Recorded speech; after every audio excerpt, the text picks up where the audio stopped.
नमस्कार रसिक हो, मी ज्ञानदा. नमस्कार रसिक हो, मी मंजुषा. गेली 4 महिने मी गायकांची थीम घेऊन तुम्हाला माझ्या गाण्यातून भेटत होते. आज त्या थीमचे शेवटचं गाणं आहे. 1946 ते 2015 यामध्ये मी 20 गायकांची गाणी गायले. ते गाताना गायकांची गाण्याची पद्धत आणि संगीतकाराचे बदलत गेलेले संगीत अतिशय सुंदर अनुभव देऊन गेले.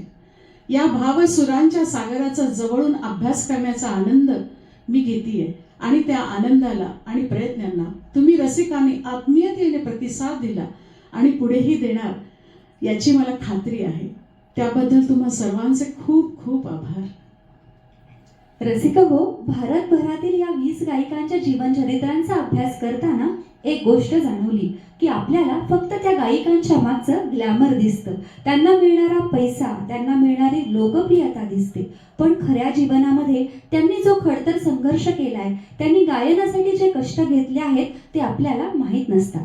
मी जेव्हा त्यांच्या जीवनाचा थोडासा अभ्यास केला तेव्हा एक गोष्ट प्रकर्षाने जाणवली की स्वतःवर विश्वास ठेवून मनापासून प्रयत्न केल्याशिवाय, कष्टाशिवाय यशाची पायरी चढता येत नाही. त्याबरोबरच यश टिकवून ठेवण्यासाठी सुद्धा मेहनत घ्यावी लागते. रसिक हो, तुम्ही या गायिकेच्या थीमला भरभरून प्रतिसाद दिलात. तुमच्या कमेंट्स या प्रत्येक वेळी आम्हाला पुढील गीताचे शिवधनुष्य पेलण्यासाठी प्रेरणा देत होत्या. असाच तुमचा पाठिंबा पुढील थीमसाठी देखील तुमच्या शुभेच्छा आणि आशीर्वाद रूपात कायम राहू देत.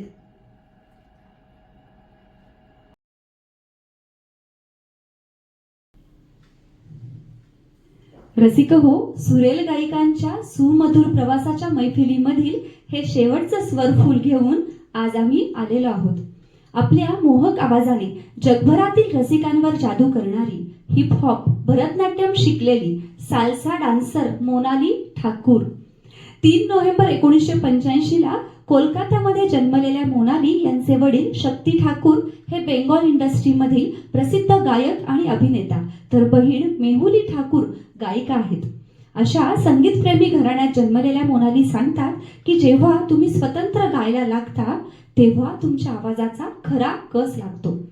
संगीतकार प्रीतम यांच्याबरोबर रेस या चित्रपटातील गाणी सुपरहिट ठरली, पण तरी सुद्धा गायनाचा खडतर प्रवास सुरू राहिला. अमित त्रिवेदी यांच्या सवारलू या गाण्याने मोनालीच्या आवाजावर खरी यशाची मोहर उमटली. त्या सांगतात की मी गुरु पंडित जगदीश प्रसाद यांच्याकडे संगीताचे शिक्षण घेतले. गुरूंनी लहानपणी जे शिकवलं त्यामुळेच आज माझा आवाज एवढा शार्प लागू शकतो. त्यांनी शिकवलेली प्रत्येक गोष्ट आजही रियाजामध्ये मी लक्षात ठेवते. हरकत असेल किंवा तोंड बंद ठेवून रियाज करणं असेल, ज्यामुळे माझा आवाज तयार झाला.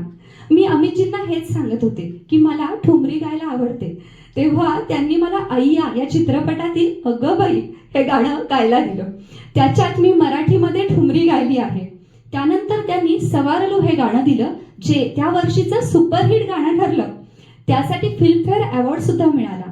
इंडियन आयडॉलमध्ये स्पर्धक म्हणून गात असताना संगीतकार अनु मलिक यांनी मला प्रॉमिस केलं होतं की मी एक मेलडी सॉन्ग तुला नक्की देणार आहे, आणि त्यांनी ते प्रॉमिस पाळलं आणि मला मोह मोह के धागे या गाण्यासाठी बोलावलं, जे माझ्या करिअरमधील टर्निंग पॉइंट ठरलं.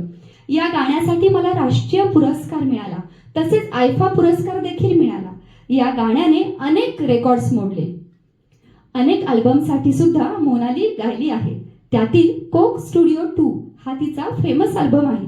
गायनाबरोबरच अभिनयाच्या क्षेत्रात देखील मोनाली यांनी लक्ष्मी या चित्रपटामधून पदार्पण केलं, ज्याला व्ह्युअर्स चॉईस अवॉर्ड हा सुद्धा मिळालेला आहे. तर अशा अष्टपैलू गायिकेचं गाणं आपण ऐकूया मंजुषाच्या सुरेल आवाजामध्ये.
कि तेरी झूठी बातें मैं सारी मान लूं, कि तेरी झूठी बातें मैं सारी मान लूं, आँखों से तेरे सच सही सब कुछ अभी जान लूं, कि तेरी झूठी बातें मैं सारी मान लूं।